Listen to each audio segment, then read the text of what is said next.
Если вас и ваш груз постоянно уничтожают всякие гриферы и вы устали от этого, я покажу вам несколько простых механик, которые помогут вам развалить, отбиться или хотя бы напугать нападающего. Вы узнаете, как воюют в сессиях настоящие задроты, как устроить массовую бомбардировку и как уничтожать игроков через стены и даже за пределами стандартной прорисовки.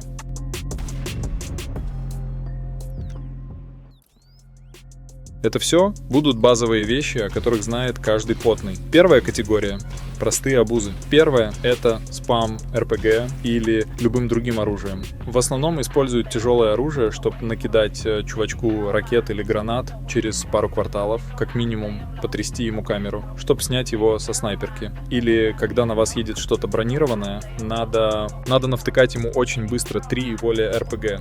Делать это очень просто.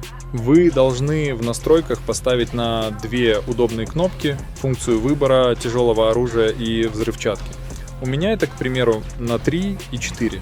Вы делаете выстрел из тяжелого оружия, сразу нажимаете на кнопку взрывчатки и снова на кнопку тяжелого и сразу же снова делаете выстрел.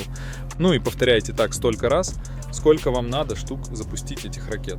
Потренируйтесь полчасика и станете экспертом по спаму.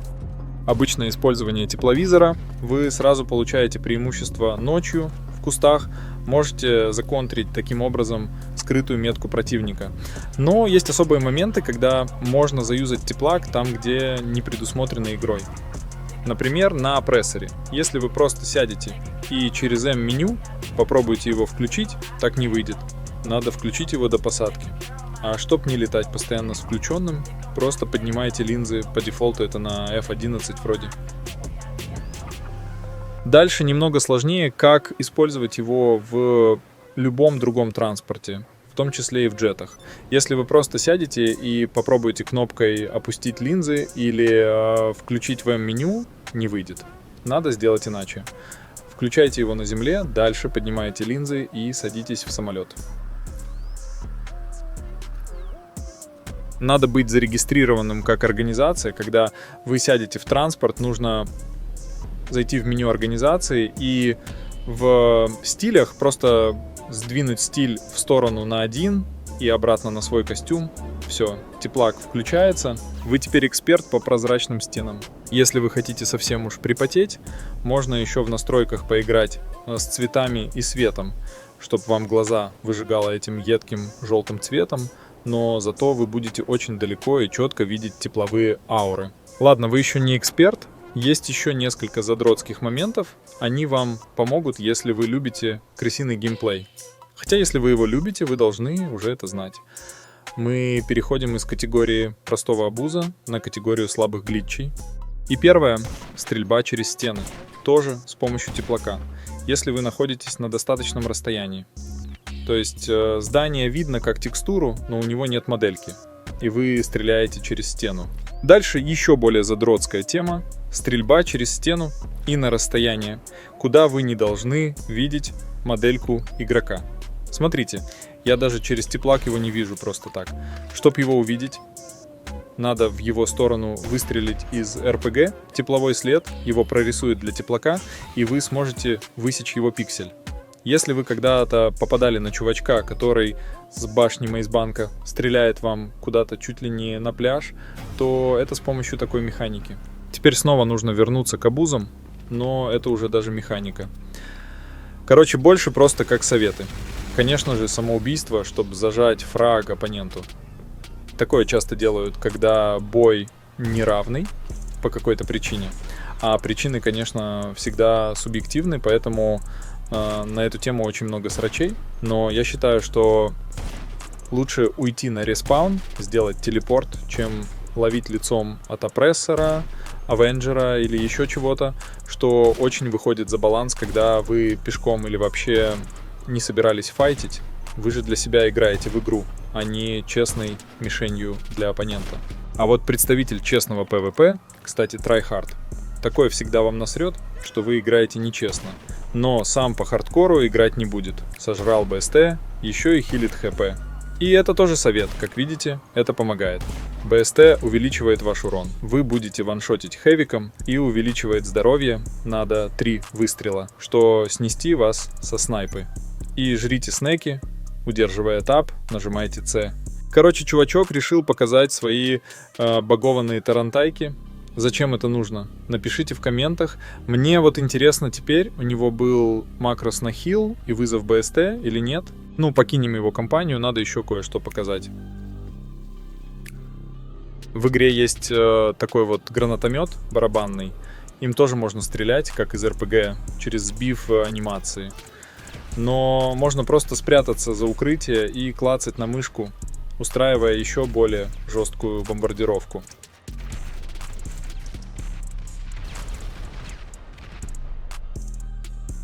Ну а если вы не попали по стоячему на паузе чувачку, всегда можно подбежать к нему и избить битой.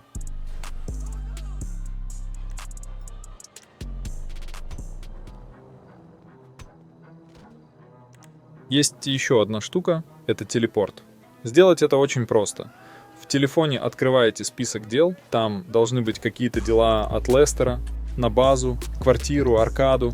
Прожимаете, вас закидывает в апартаменты, и вы просто выходите из дела, все. Это абсолютно нормально, вы можете не хотеть играть, или чел напал на опрессоре, или на чем-то еще, что сильно ломает баланс, когда вы пешком. Вы же не должны играть мишенью для него. Если попадется потный трайхард, он навалит вам дерьма в личные, конечно. Но не обращайте внимания, они просто играют на счет, и у них бомбит, если забирать их фраги. Это странно делать, только если у вас, очевидно, равный бой где-то на пляже, на снайперках, а вы начинаете убивать себя или телепортироваться, а потом снова возвращаться. Но снова же свободная сессия. Правил нет, делайте, что хотите. Понятно, что стрейф — это просто более быстрая анимация движений от первого лица в стороны. Как двигаться, это очень зависит от противника. Я считаю, что главное — это не создавать ритм, иначе чувачок привыкает сразу и отстреливать начинает. То есть главное, чтобы вас не просто прямо сейчас не сняли, а чтобы к вашим движениям не привыкли и не случилось в одни ворота. Но я не эксперт в этом, я редко играю на снайперках. Пишите в комментах, если вы эксперт. Теперь про опрессор. Я сразу скажу за перевернутый. Я считаю, что это избыточная штука для войны с пешеходом, так как полностью теряется соревновательный режим. Это как с подлодки или орбиталки стрелять.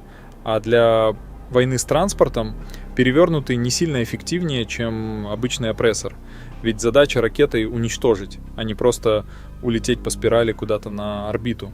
А ракета лучше не станет от этого. Уйти от ракет можно диполками, маневрами в обычном положении, то есть смотря от каких ракет. Если раньше был смысл, когда ракеты были меткие, стрельнул и ушел по спирали. Сейчас вы даже делакса не собьете на перевернутом, если там у чувачка хотя бы немного мозга есть. Более того, скорее собьют вас на перевернутом. Пример посмотри в описании. Там видео о том, как контрить второй опрессор на делюкса. С точки зрения эффективности, вкачивать это очень долго бессмысленно. С точки зрения веселья, наверное, кому-то весело так играть.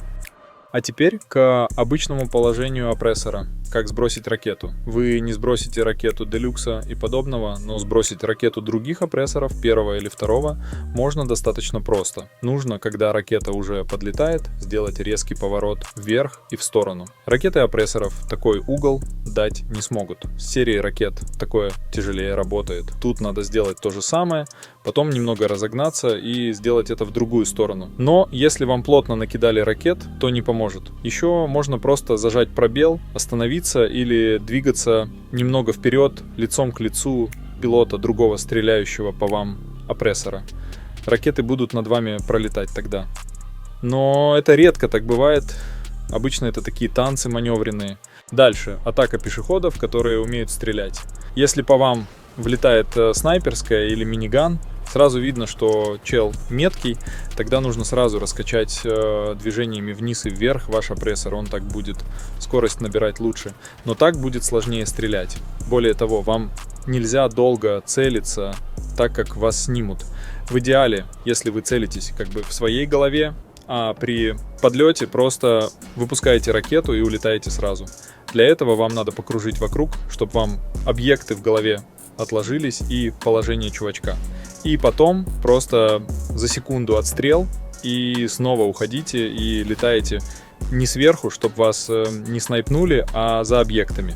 То есть вы должны из ниоткуда вынырнуть и туда же уйти.